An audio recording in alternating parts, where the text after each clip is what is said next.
मित्र, आज के अनुग्रह दैनिक मनन में एक बार फिर से आप सबका स्वागत है। बहुत बहुत धन्यवाद करता हूं कि निरंतर आप इस कार्यक्रम को सुनते हैं और आपको आशीष मिलती है। तो सुनते रहिए, दूसरों को भी सुनाते रहिए, आपको परमेश्वर इस कार्य के लिए आशीष देगा। मित्र, आज के मनन में हम एक बहुत बहुत बहुत महत्वपूर्ण पद पर विचार करेंगे। आज के मनन का पद है मत्ती 5 और उसका 37वां पद। यहां इस प्रकार से लिखा है, तुम्हारी बात हां की हां और ना की ना हो, क्योंकि जो कुछ इससे अधिक होता है वह बुराई से होता है। मित्र, एक बार फिर से आइए देखते हैं। इस पद में 3 हिस्से हैं। जो पहला हिस्सा है वो है हां की हां, दूसरा हिस्सा है ना की ना, और तीसरा है इससे अधिक, यानी हां और ना से अधिक जो भी होता है वह बुराई से होता है। और इस बात को किसी और ने नहीं, स्वयं हमारे प्रभु ने कहा। तो मित्र, आज हम विचार करेंगे कि ना की ना कैसे कहें, या ना कहने की कला हम कैसे सीखें। आप सभी सहमत होंगे कि दुनिया का सबसे कठिन काम है, इस दुनिया का सबसे कठिन काम है ना कहना। मुझे भी बहुत कठिन लगता है। मित्र, वैसे बात यह है कि हर जगह सीधा ना भी नहीं कहा जाता, क्योंकि नज़दीकी रिश्तों की डोर बहुत नाजुक होती है। इसलिए वहाँ कई बार मध्यम मार्ग अपनाना चाहिए, और सीधा ना बोलना भी बहुत अनुकूल नहीं है। लेकिन आज इसको हम एक सामान्य पर्सपेक्टिव में देखेंगे कि हमें किस प्रकार से जीवन में चलना चाहिए। सच्ची बात है कि किसी को ना कहना बहुत मुश्किल लगता है। Most difficult task on the face of this earth under the sun. आज हम कुछ बातों पर विचार करेंगे कि क्यों हमें ना कहना कठिन लगता है। Why do we find it so difficult to say no? हाँ हाँ करना तो बहुत इजी है, लेकिन ना कहना। तो मित्र, इसके कई कारण हैं। पहली बात, हमें डर लगता है कि यदि किसी को ना कहेंगे तो वो बुरा मान जाएगा या बुरा मान जाएगी। हम सोचते हैं कि क्या पता यदि ना बोल दे तो हमारे लिए क्या सोचेगा, कहीं मैं बदतमीज या अशिष्ट ना समझा जाऊं, मालूम नहीं मेरे बारे में लोग क्या सोचेंगे।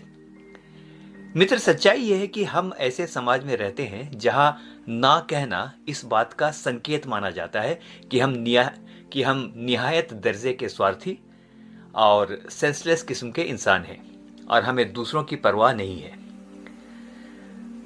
तो परिणाम स्वरूप या एज ए रिजल्ट ये होता है मित्र कि हम हाँ कहकर अजीब से दुष्चक्र में फंस जाते हैं, और फिर हमारे जीवन का सबसे बड़ा काम बन जाता है दूसरों को खुश करते रहना।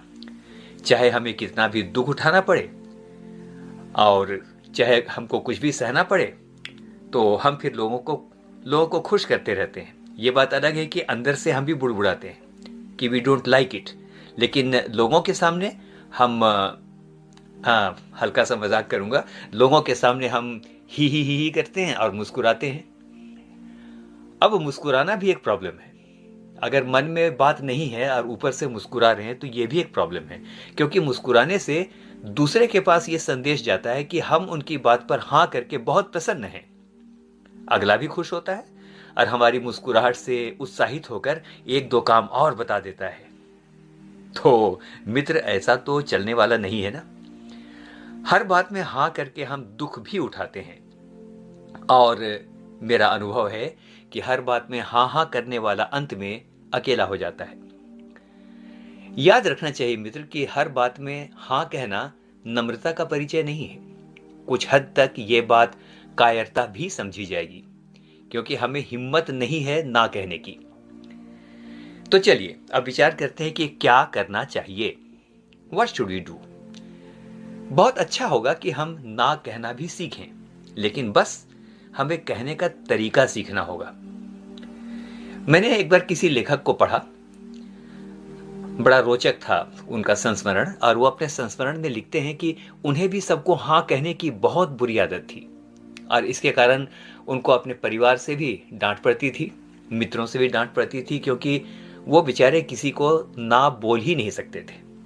और उन्होंने लिखा कि इसके कारण, क्योंकि सबको वो हाँ बोलते थे, उन्हें बहुत ही शर्मिंदा और दुखी होना पड़ता था, क्योंकि सबको हाँ बोलकर वो किसी के लिए ठीक से काम कर नहीं पाते थे।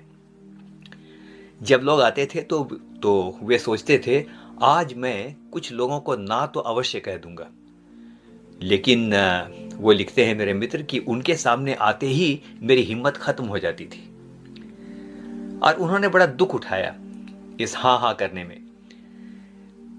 तो मित्र वो लिखते हैं कि मैंने बड़ा ही अजीब तरीका निकाला। मुझे प्रैक्टिस करनी थी ना बोलने की, मैं कैसे ना बोलूं। उन्होंने बड़ा अजीब तरीका निकाला। वो क्या करते थे मित्र कि अक्सर वो बाजार जाते और कुछ चीज़ों के बारे दुकानदारों से पूछताछ करते, पूछते चीज़ों के बारे में, सामान के बारे में, और अंत में दुकानदार को सॉरी नो या ना कहकर दुकान से बाहर आ जाते थे। और ऐसा वो 3-4 दुकानों में डेली करते थे कि वो ना बोल करके बाहर आ सके। उन्होंने लिखा कि ऐसा करना बहुत अच्छी बात तो नहीं है, लेकिन मुझे ऐसा करने से ना बोलने की हिम्मत बढ़ी और फिर धीरे धीरे मैं जेन्युइन बातों में ये सीख गया कि ना किस प्रकार से कहा जा सकता है। धीरे धीरे मैं जेन्युइन बातों को ना कहना भी सीख गया। मित्र मैं नहीं कहता कि हमें भी ऐसा करना चाहिए, लेकिन कुछ बातें हैं जिन्हें यदि हम अपने मन में रखें तो ना कहना आसान हो जाएगा। पहली बात, हमें ये ध्यान रखना चाहिए कि हमारे हाँ कहने से मेरे अपने कामों में, मेरे अपने कमिटमेंट में व्यवधान तो नहीं आ जाएगा।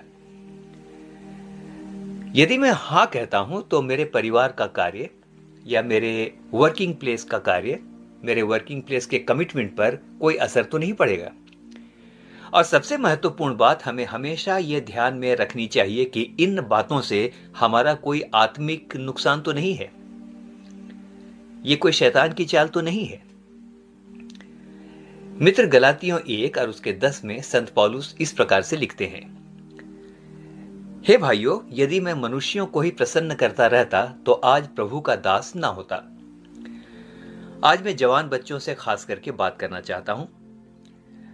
आपकी मित्र मंडली में अनेकों बार ऐसी बातें आएंगी, अवसर आएंगे और आपके ऊपर प्रेशर पड़ेगा कि आप किसी बात के लिए हाँ कहें। किसी बुरी आदत में संलिप्त होने के लिए मित्र अनुरोध कर सकते हैं और ये भी कह सकते हैं कि थोड़ा बहुत लेने में या थोड़े बहुत में क्या फर्क पड़ता है, कोई फर्क नहीं पड़ता।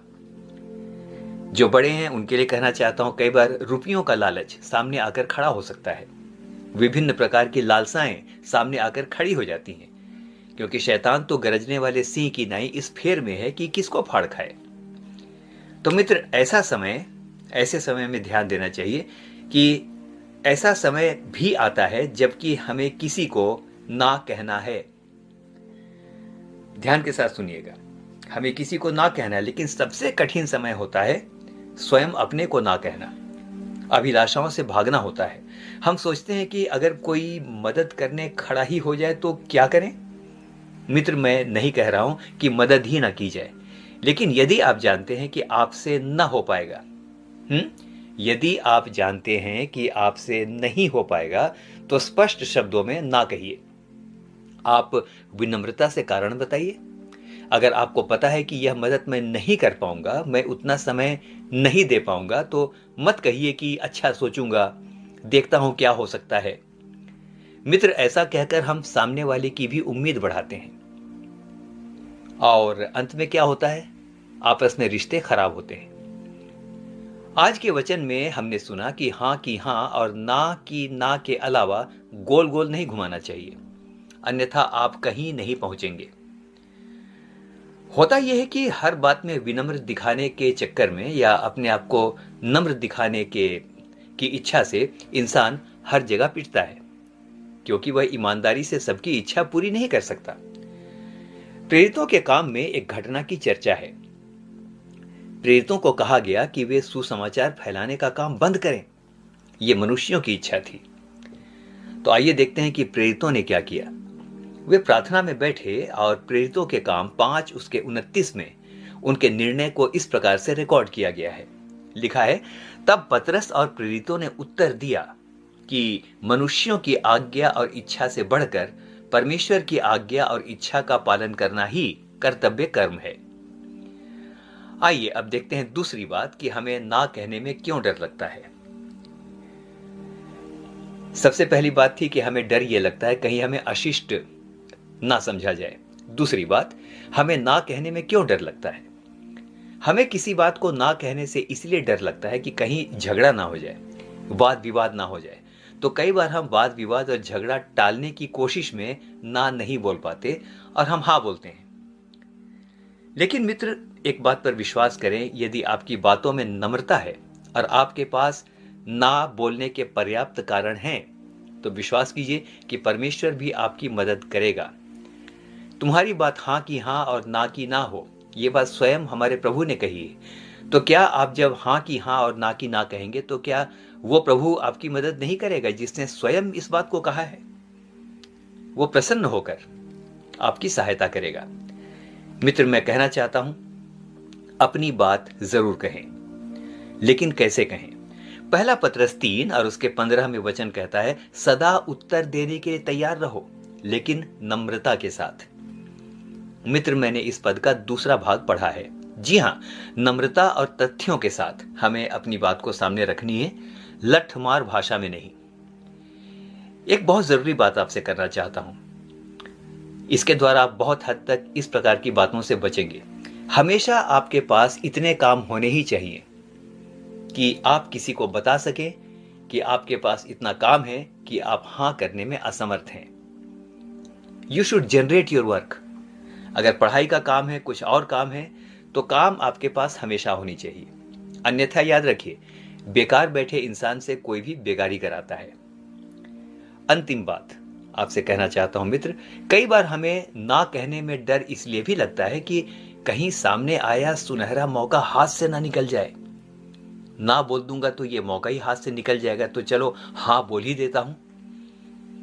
मित्र, हमें डर लगता है किसी बात के खोने का, इसलिए हम कई बार चाह कर भी ना नहीं कर पाते और मनुष्यों से डरते रहते हैं, अपने मित्रों से डरते रहते हैं।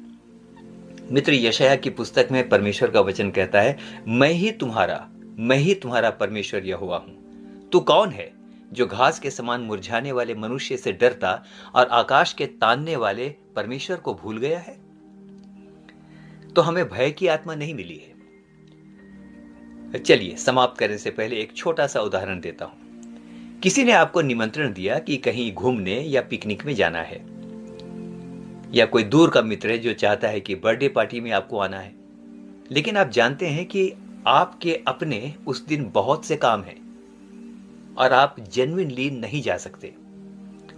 कुछ फैमिली के कमिटमेंट हैं, बहुत सारी बातें हैं, तो आप कैसे कहेंगे या कैसे कहना चाहिए अगर कोई निमंत्रण दे?